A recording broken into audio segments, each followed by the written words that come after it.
அல்லேலூயா. கர்த்தராகிய இயேசு நாமத்தில் உள்ள வாழ்த்துகிற வரவேற்கிறேன். இந்த வேளையில் நம்மளுக்கு கொடுக்கப்பட்ட வார்த்தை 1 கொரிந்தியர் 9:6. கைத்தொழில் செய்யாது இருக்கிறதுக்கு எனக்கு பர்னாவுக்கு மாத்திரமா அதிகாரம் இல்லையா? கைத்தொழில் சம்பாதிக்கிறதுக்கு அதிகாரம் இல்லையா? இந்த நாளில் வெள்ளி பொண்ணு நம்மளை காப்பாற்றாது.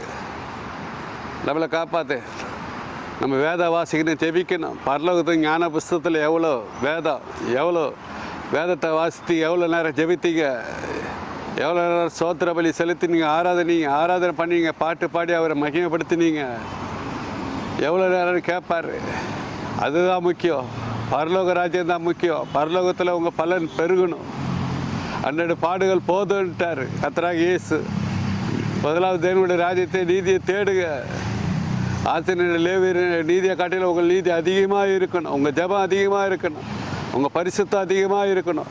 பாருங்கள் 11, நாங்கள் உங்களுக்கு ஞான நன்மைகளை விதைத்து இருக்க உங்கள் சரீர நன்மைகளை அறுத்தால் அது பெரிய காரியமா? 12 பாடுகள் போதும். 12 பாடுகளுக்கு போதும். பரிசுத்தமாக இருங்க, தேவனை தேடுங்க, ஆன்மீகத்தில் உறுதியாக நில்லுங்க, பரிசுத்தத்தில் நிலைத்திருங்க. எப்போது பரிசுத்தம். கர்த்தர் பரிசுத்தத்தில் மகத்துவமானவர். பரலோகத்துக்காக நீங்கள் உண்மையாக நிற்கணும், பரிசுத்தமாக நிற்கணும், எல்லாவற்றிலும் பரிசுத்தமாக இருக்கணும். எல்லா ராத்திரி மகா சிவராத்திரி தான். எந்த பாம்பில் வாயில் விழாதபடிக்கு நம்ம பரம பாதத்தை நோக்கி ஓடணும். உலகத்தில் எல்லா அசுத்தங்களும் இருக்குது, உலகத்தில் எல்லா பாவங்களும் இருக்குது. எந்த பாவத்தில் விழக்கூடாது, எந்த ஒரு அசுத்தத்தில் விழக்கூடாது, எந்த பாம்பில் வாயில் நம்ம விழக்கூடாது. நம்ம பரிசுத்தமாக இருக்கணும்.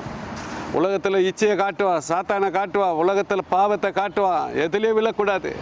எல்லா ராத்திரி மகா சிவராத்திரி தான். எந்த பாம்பில் வாயில் விழாதபடிக்கு நம்ம பரம பாதத்தை நோக்கியே ஓடணும். நம்ம சரீர நன்மை, ஞான நன்மை, கர்த்தராகிய இயேசு அவரே ஞான கண்மலை, ஞான பழம், ஞான பால், திருவசனமாக ஞான பாலில் மேல் வாஞ்சியாக இருங்க. சரீர நன்மையை நோக்காதீங்க. பாருங்கள், நாங்கள் உங்களுக்கு ஞான நன்மை விதைத்திருக்கிறோம். ஞானம் நன்மையானவர், நன்மைகளே செய்கிறவர் கர்த்தராகிய இயேசு. அவருக்காக பரிசுத்தமாக நில்லுங்க. சர்வாயத்தை தரித்து கொண்டு நில்லுங்க பரிசுத்தமாக. பரலோக ராஜ்யத்துக்காக, பிதாவுக்காக, குமாரனுக்காக நீங்கள் நில்லுங்க. மூச்சு இருக்கிற நில்லுங்க. இப்போது நம்ம ஜெபிப்போம்.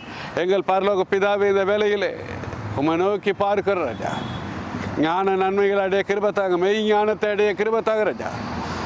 வேதத்தில் மெய் ஞானத்தை வைத்திருக்கிறார், மெய்யான உலகம் பரலோகத்தை வைத்திருக்கிறாண்டா.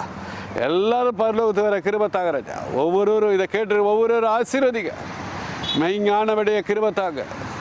ஞானம் இல்லாத ஞானத்தை தாங்க, பலன் இல்லாத பலத்தை தாங்க, சத்தம் இல்லாத சத்தத்தை தாங்க ராஜா. ஞான அறிவு உள்ளவரே, பொக்கிஷம் நிறைந்தவரே, இதை கேட்டு ஒவ்வொருவருக்கும் பிள்ளைகளுக்கும் ஞானத்தின் அறிவு தந்து வேதத்தை வாசிக்க, வேதத்தை மேலே தியானமாக இருக்க, உம்மீது வாஞ்சியாக இருக்க கிருபை தாங்க. எல்லோரும் இடத்தில் வாஞ்சியாக இருந்து ஜெபிக்க, எப்போதும் ஜெப வீரராக இருக்க கிருபை தாங்க. இயேசு நாமத்தில் ஜெபிக்கிற ஜெபங்களில் பிதாவே, ஆமீன். அல்லேலூயா.